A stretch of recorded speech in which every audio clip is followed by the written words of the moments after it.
All right, today we're going to look at how we can create chord progressions from a major scale.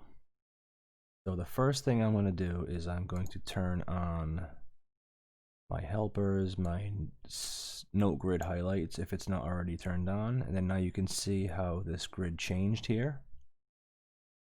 So what I'm going to do, I believe it's already on C major. It is, I can tell, but we're going to go back to helpers. We're going to go to scale highlighting and go to C major. Mine's already there, so that's what you'll go to, C major. The C major scale has no sharps or flats. It's just all natural notes. So usually that's a good place to start when we're analyzing music or looking at chords. So what I'm going to do is I'm going to punch in my scale starting from C, D, E, F, G, A, B, C. Let's do that one more time. So we're going to start from this C right here, C5, D, E, F, G, A, B, C. And you can see that the light grid here, the lighter shade is the C major scale. So that gives you a little hint. So that's what those helpers are good for. They kind of give you a guide that you can actually use. So that's really helpful. So when we create chords from a key, we do that by building chords in thirds. So we're going to look at triads today. So triads are 3-note chords. So building these chords in thirds, all we're going to do is we're going to start from one note. We might as well start from the C. So we have C. We're going to go a third to E. So we're going to skip D. All right, C, E, and we're going to skip F, and we're going to go to G. And that's going to be our first chord. That's a C major chord.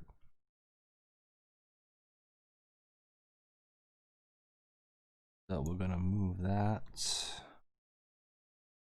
Let's leave it there. So now we're going to build the next chord in our key. So we're going to start from D. We already used C. So now we're going to go D, skip E, F, skip G, A. All right. So now I'm going to bring this. Oops. There. So that's a D minor chord. So far we've built 2 triads. We have a C major and a D minor.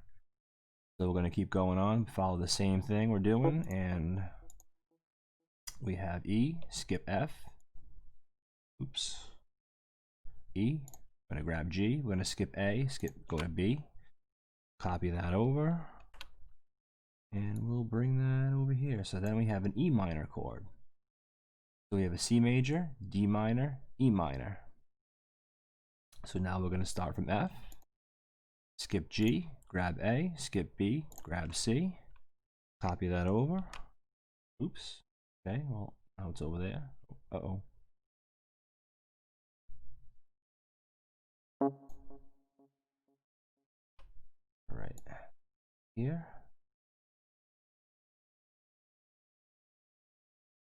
All right, so now we have 5 chords. C major, D minor, E minor, F major, and G major. Let's make this smaller here. We can see what we're doing.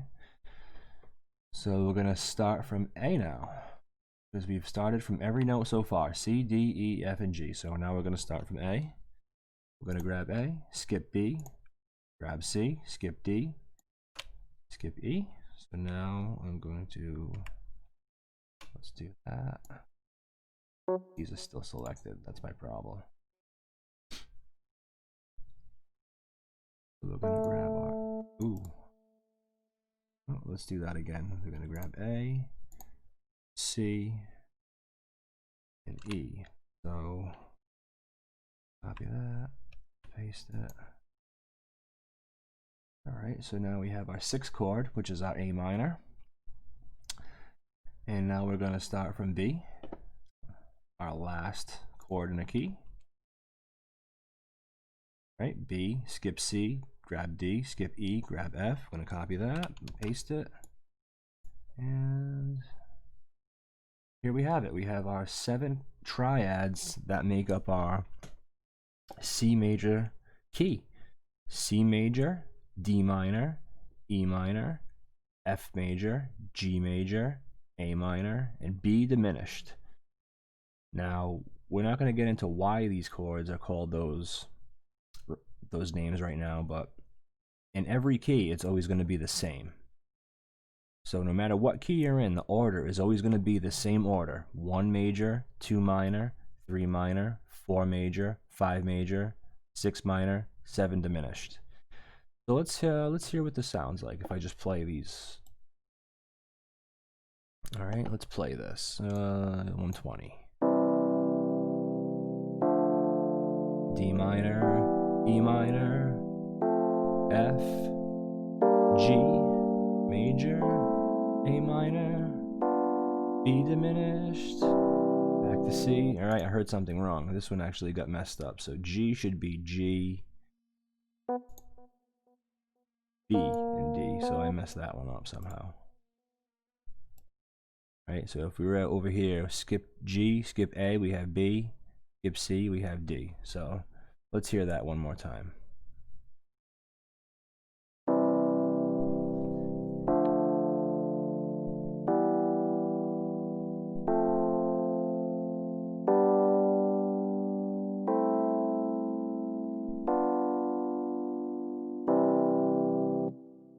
Okay, so that sounds familiar, I'm sure. You can actually hear your scale in there.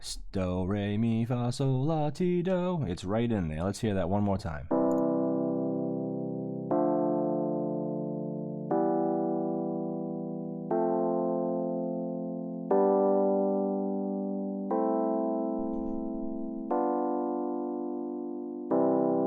All right. So now, how can we create chord progressions using these chords? So let's do something here. Right, so what we usually do, if we're in a specific key, our first chord that we usually want to start with is the tonic chord of that key. So in this case, we're in the key of C major here. And so we're going to use that C major chord first for this example. So let's copy that. I'm going to bring that C over here. All right, so then we have our C chord. I don't know why it didn't. Just keep it like that. So we have our C, so now we'll pick another chord to go next. So we could pick any chord, really. I'm just going to pick E minor right here. So we'll grab this one. We're going to copy that. Paste it over. And then... all right, so then we have our C major to E minor. Let's do a 4-chord progression. So let's pick another one here. Let's do F, or why not? F major. Let's copy this over. So we have a C major, E minor, F major, and then what we'll do is we'll do kind of a common thing. We'll take the 5 chord, the G major, and we'll put that as our last chord in our progression here. So we'll copy this, paste it over, and we got our G chord. So let's hear our progression here.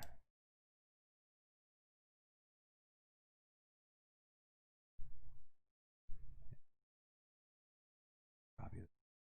Let's hear this.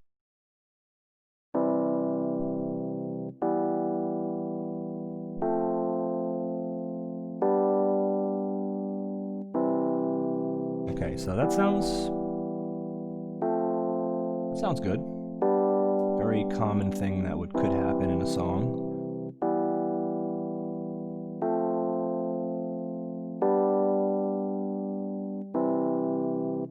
All right, so we have our progression here. So what can we do with this? Obviously, we don't have to have these chords for this exact duration. Can we move this over a little bit? So we don't have to have our exact duration be, you know, a chord per beat here, like what we have. But, you know, it's not a bad idea for just for practice purposes to come up with chords this way. So what we can do with this chord progression now is we can invert some of these triads to make it a little more smoother. So what I mean by that is, take a look at this C. So let's maybe keep this C bass note down here. So this next E minor, we're kind of jumping up here. So we could take this B, oops, we could take this B right here, bring it down an octave, do that. Maybe we could take these two, bring those two down an octave.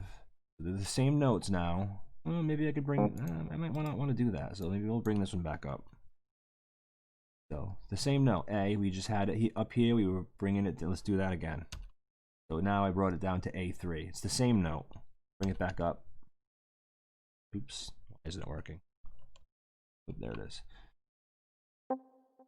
Oops, so then maybe we can bring these two down. So now this seems a little smoother. The notes are a lot closer together. Let's see how this sounds.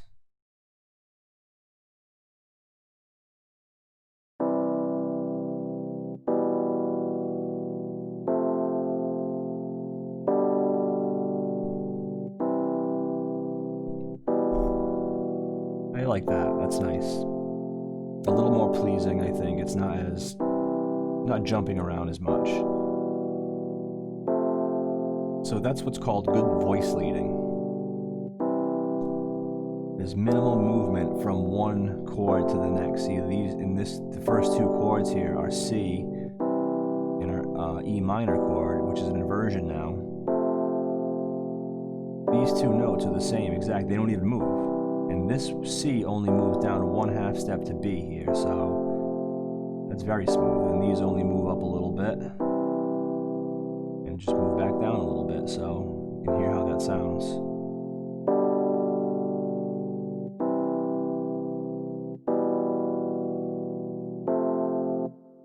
So now you could do that with, you know, I just took 4 random chords of the key, which, not random really, because the first chord I picked as the main chord, the main tonic chord of the key, right? So that's usually the case. So if you want to play, if you're, you know, your song is going to be in C major, your first chord is going to be a C major chord most of the time in a loop like this anyway, because it will resolve back to that C when it comes back around. And then this G chord here, it's called the dominant chord of the key, but that chord has the most tension out of the triads, except for this B diminished chord right here. Let's just hear this one real quick.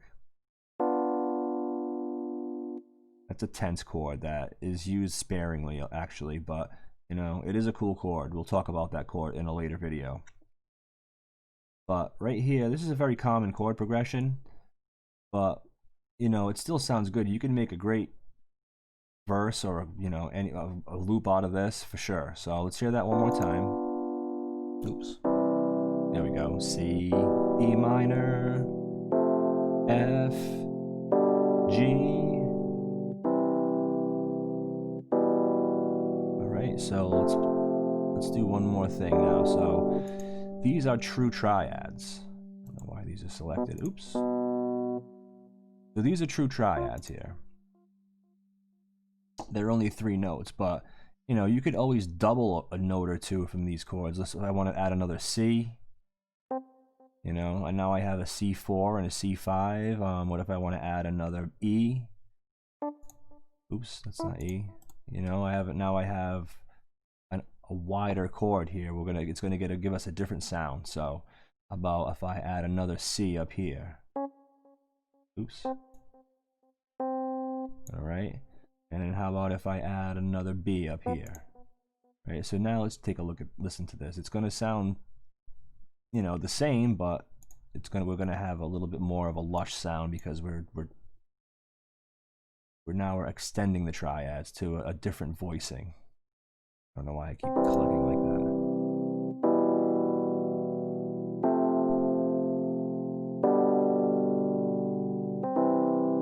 Right? That sounds good. So now what I could probably do is I can add a bass line down here. This probably wouldn't be the bass line I choose for the song, but you know, this is a good piano voicing thing to do. So what if I want my my bass notes to be the actual bass notes here? So C, we said this was an E minor chord, so I'll go to E. This was an F major chord, and then we had a G chord, so I could maybe, you know, play this, play this G, but I could actually go down an octave here and play this G down here, so that might sound all right. Let's try that. All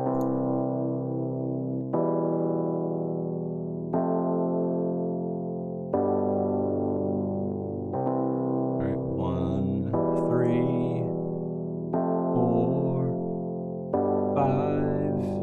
All right, very common, but that's how we can create chord progressions. Now, there's no real rules. If you could do a C to an E, back to an E minor, back to a C, to an F, back to a E minor, and go all day and just throw chords in there. If they're in the key, that's going to sound good. So,